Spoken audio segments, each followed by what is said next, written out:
बिस्मिल्लाहिर्रहमानिर्रहीम। अस्सलाम वालेकुम viewers, hope you are doing well. आज मैं रमज़ान स्पेशल रेसिपी लेके आई हूँ आप लोगों के साथ।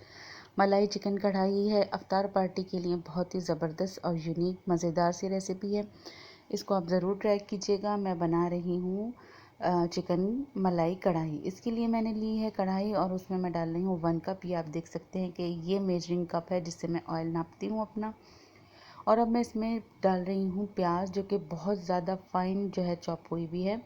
और इसको डालने के बाद मैं 2-3 मिनट इसको जो है चलाऊँगी, प्याज को थोड़ा सा सौते करूँगी। और इसके बाद फिर मैं इसमें ऐड करूँगी लहसुन अदरक का पेस्ट।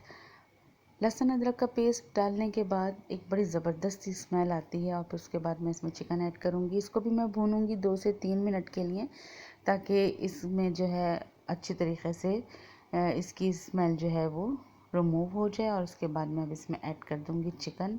और चिकन ऐड करने के बाद मैं मिक्स करूँगी और थोड़ा सा मैं वेट करूँगी कि चिकन का जो है वो कलर चेंज हो जाए, यानी चिकन अच्छी तरीके से भुन जाए और उसका जो कच्चापन होता है, वो स्मेल जो होती है वो निकल जाए। अब इसके बाद मैं इसमें ऐड करूँगी टमाटर को मैंने लिया है तकरीबन 2 मीडियम साइज़ के टमाटर लिए हैं, जिन्हें बहुत बारीक स्लाइस किया है।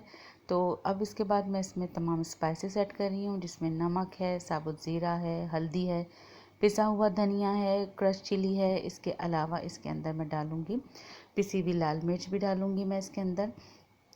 और जो है तमाम मसाले डालने के बाद मैं इस अच्छी तरीके से मिक्स करूँगी, ताकि मसाले और चिकन अच्छी तरीके से मिक्स हो जाएं टमाटर के साथ। फिर मैं इसमें ऐड करूँगी पानी। अच्छा, पानी मैं यहाँ इसलिए ऐड कर रही हूँ ताकि मसाले जो हैं वो नीचे जले नहीं, लगे नहीं।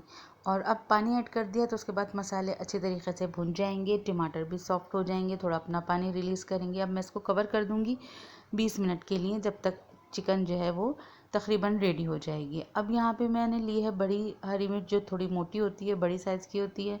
तो ये बहुत ज़्यादा तेज़ नहीं होती, तीखी नहीं होती। तो ये मैंने ली है यहाँ पे और उसके को कट करके डाला है। और इसके बाद मैं इसमें डाल रही हूँ ब्लैक पेपर और मैं इसको छोड़ दूँगी थोड़ी सी देर के लिए, तकरीबन 2-3 मिनट के लिए। उसके बाद मैं अब इसमें ऐड करूँगी क्रीम। अच्छा, क्रीम आप किसी भी ब्रांड की ले सकते हैं। घर में आपके यहाँ है मलाई अगर जो आप यूज़ करते हैं, तो आप वो भी ऐड कर सकते हैं। नहीं तो आप किसी भी ब्रांड की क्रीम आप यहाँ पर ऐड कर दें। अच्छा, टिप यहाँ पे ये है कि क्रीम ऐड करने के बाद इसे बहुत ज़्यादा हम कुक नहीं करेंगे, बस 2-4 मिनट के लिए दम पे मैं छोड़ूंगी हरा धनिया डाल के। इसके बाद ये बिल्कुल कम्प्लीटली रेडी होगी और इसका मैं फाइनल लुक दिखाऊंगी। बहुत ही मज़ेदार रेसिपी है। मेरे चैनल पर आप फर्स्ट टाइम आए हैं तो मेरे चैनल को सब्सक्राइब कर दीजिए, लाइक कीजिए, बेल आइकन को ज़रूर प्रेस कीजिए, ताकि तमाम वीडियोज़ के नोटिफिकेशन आपको सबसे पहले मिल सकें।